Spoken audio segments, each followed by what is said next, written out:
Chapter 10 A Touch of Magic. "Oh, man," whispered Jack. He was lying on the floor of the treehouse. He was wearing his pajamas and rain poncho again. "You okay?" Annie asked. "Yeah, you?" said Jack. "My heart's beating really fast," said Annie. "Mine too," said Jack. He thought of the Titanic sinking into the cold black sea. His eyes filled with tears. "It was terrible," he said. Annie nodded. Jack could see tears on her cheeks. Teddy licked at Jack's face. "Hey," said Jack, "how did you get out of my knapsack?" Teddy whined. Jack and Annie stroked his furry head and ears. "I think he has a touch of magic," said Annie. Slowly, Jack sat up. "He saved our lives," he said. "And now we have the first gift to break the spell he's under," said Annie. She turned on her flashlight. She shined it on the silver pocket watch that hung from her neck. "Lucy's gift," she said. The watch had stopped. The hands were at 2:20. Jack was silent. Then he sighed. "That's exactly when the ship went down," he said. Annie looked at him. "I guess that's when time stopped for the Titanic," she said. Jack nodded. Annie put the pocket watch on top of Morgan's note. "A gift from a ship lost at sea," she said softly. They were both quiet. Then Jack took off his glasses and wiped the tears from his eyes. Annie stood up. She took a soft breath. "I'm ready to go," she said. "Let's put Teddy in your pack and take him home with us." She shined her flashlight around the treehouse. "Teddy?" she said. There was no sign of the little dog. "He's not here," said Annie. "What are you talking about?" said Jack. "We were just petting him." "He's up to his magic tricks again," said Annie. She sighed. "We'll have to go home without him." "But what happened to him?" said Jack. "I don't know," said Annie, "but I have a feeling we'll see him again soon." She started down the rope ladder. Jack looked around the treehouse one last time. "Teddy?" he said. But the treehouse was quiet. Jack pulled on his backpack and climbed down the ladder. Annie was waiting for him.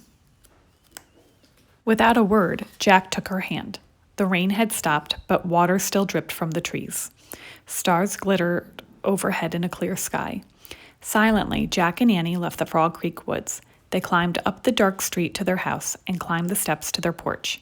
Before they went inside, they looked out again at the night. "Time might have stopped for the Titanic," Jack said, "but books and memories keep the Titanic alive, don't they? It's a true story, but it's also like a myth now."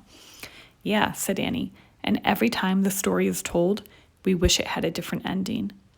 Jack nodded. That was exactly how he felt. Staring at the starry sky, he shuddered at the memory of the sinking ship. He knew that he and Annie were lucky. They had come home. "Good night, Titanic," he said softly. "Goodbye." Then he and Annie slipped quietly into their house, where it was cozy and dry and very safe. Here's some more facts for you and Jack about the Titanic. Number 1. The Titanic hit the iceberg in the North Atlantic approximately 400 miles off the coast of Newfoundland. Number 2.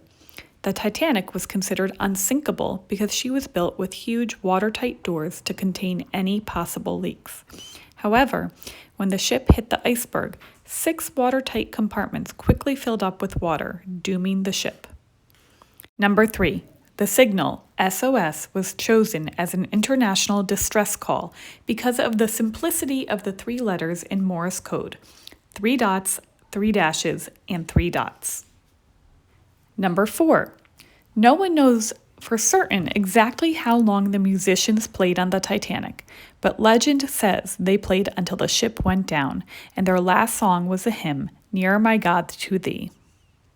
Number 5. More than 1,500 people perished in the Titanic disaster, while 705 people escaped in lifeboats and were eventually rescued by a ship named the Carpathia. Number 6. After the sinking of the Titanic, laws were changed so that every ship was required to have enough lifeboats to carry all its passengers. Also, the International Ice Patrol was formed so that ships would have warning about ice conditions. Number 7.